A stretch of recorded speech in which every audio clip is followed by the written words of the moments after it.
What's up, Guncle fam, and welcome back to another episode of your favorite Guncle podcast. It's your favorite Guncle and your favorite host. It's your boy, James. I just wanted to take the time out before we get into it to say thank you to all my special guests who have come on the show. We had Venus, my husband, we had Spilling It with Mish, and we had Simone. And I just wanted to say thank you guys so much. I really do appreciate y'all supporting your favorite Guncle. And I want to say thank you, and I appreciate all my listeners who tune in each week. Y'all been rocking with me, and I really do appreciate that. I appreciate all the people that write in and just give me back feedback. I love you guys so much.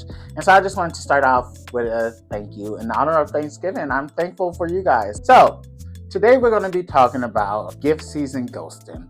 Let's talk about it. But before we talk about it, let's get into the Guncle cocktail of the day. It is a Cran-apple with lime and tequila. It is my favorite drink. I drink this all the time at home. It's my go-to. I love how it tastes. The lime is very refreshing with the Cran-apple. It's good. So let's get into it. And remember, it's always happy hour. So whether you're drinking water, coffee, get into whatever you need to drink, because the tea is always hot here at your favorite Guncle podcast. So you always need something to sip on. So let's get into it. Gift season ghosting. What is it?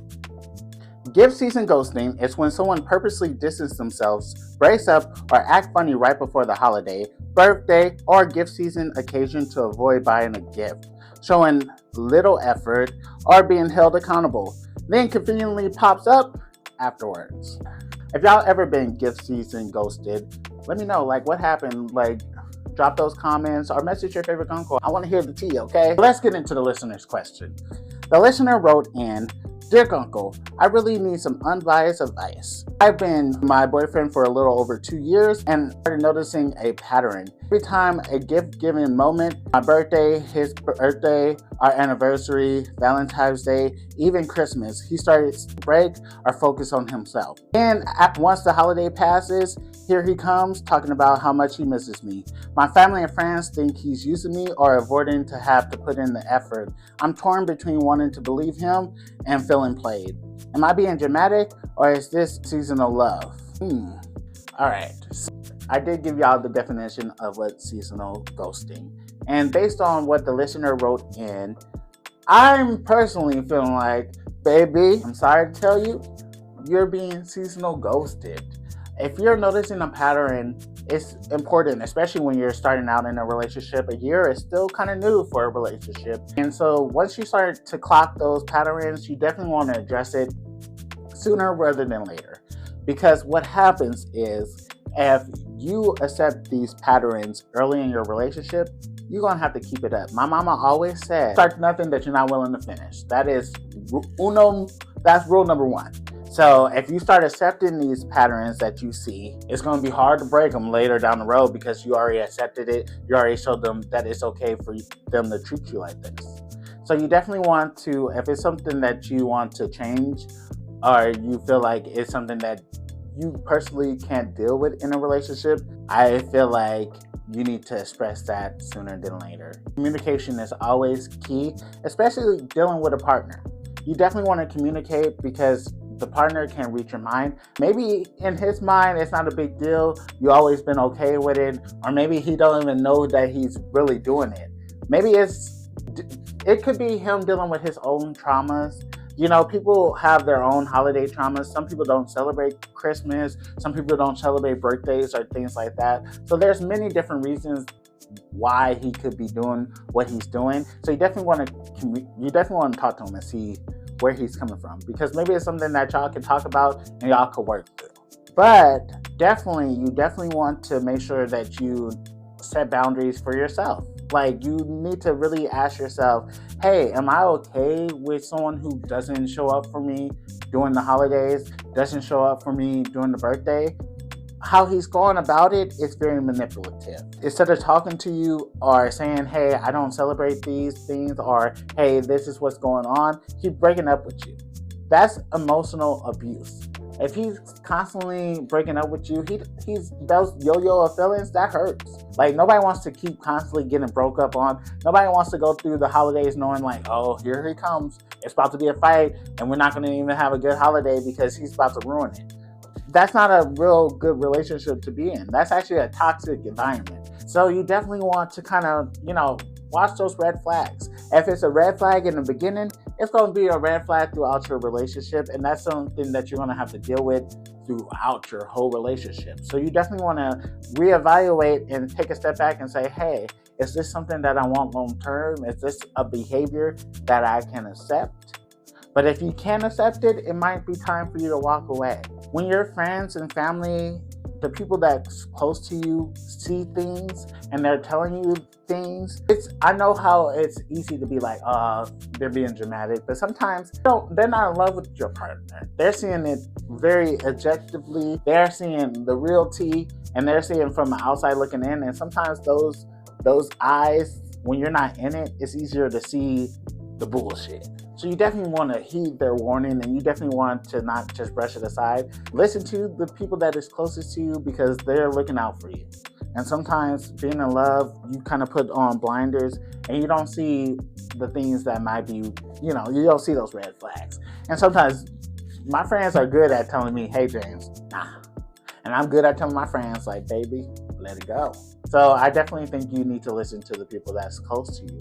And you definitely need to communicate, okay? Talk to your partner. Figure out a way to work through it. Figure out a compromise, or see where he's coming from, because maybe it's something that y'all can talk through and work through. So you definitely want to give him a chance. But if he's not willing to change and he's not willing to meet where you need him to meet, it might be time to walk away. And that's okay. Like, sometimes relationships are not meant to be forever. Sometimes they're just meant to teach you a lesson. Sometimes, like, I don't regret past relationships because I feel like I always learn something. It's more of showing me how much you love me. And on top of that, my love language is gifts. I don't know about y'all, but it's not about the price of the gift. It's about, hey, you was thoughtful enough to think of me and that you got this for me without me having to ask you. This is something that you just did out the blue, out the kindness of your heart. And I love that. That really touches my heart, because it's just like, you didn't have to think about me. You didn't have to give me anything, but you took the time out your day to really pick out something that was special, that you picked out just for me. And so I think it's important that you find someone who wants to do those things for you, that you don't have to force it, that you don't have to feel like, hey, you don't have to be manipulated, because there are so many things that your partner did wrong. Breaking up with you, ruining birthdays and holidays, like, that's not okay. So you definitely want to kind of talk to them and let them know, like, and set your boundaries real strong. Like, this is not okay. This behavior, I've been seeing it, I've been clocking it, and if you want to be with me, some things have to change. We need to talk about it. Like, why don't you like to celebrate these things? Like, there has to be a level of emotional maturity, and there has to be communication. There has to be openness. There has to be all those good things, so that way your relationship can be healthy and that y'all can get past it, or not. But I'm just here to give y'all a little advice. Just to go with your favorite Guncle gems of the day.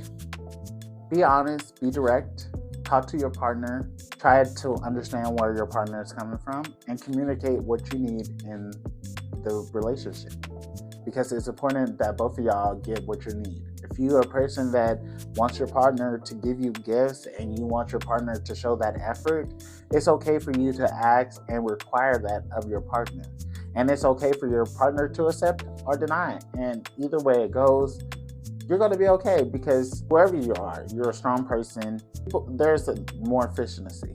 There's always someone else out there that is better, bigger. It's going to do what you need them to do. Like, you just haven't found your person. If that's not your person is out there. You just have to stay strong and hold on, because sooner or later you're going to find someone who likes the things that you like, that wants to do those things for you. And that's the important part. You don't want to have to force anybody to do anything they don't want to do. You also want to make sure that you create boundaries. Breaking up with you, manipulating the situation, creating chaos just to get out of giving a gift instead of just communicating with you and talking to you. You have to be able to, like, you got to call that out, and you got to be able to set your boundaries, like, this is not okay. And that going forward, you can't just break up with me because you want to avoid a situation. You need to communicate with me and you need to talk to me. It's very important, because that's crazy. breaking up with you, you break up with me, you might not get another chance. So, all right. So that's it for your favorite Guncle. Hope that y'all had a great Thanksgiving. Feel free to reach out, like, subscribe, follow, do all those good things. I love hearing your stories. I'll see y'all next week with another episode of your favorite Guncle. Love you guys. Peace.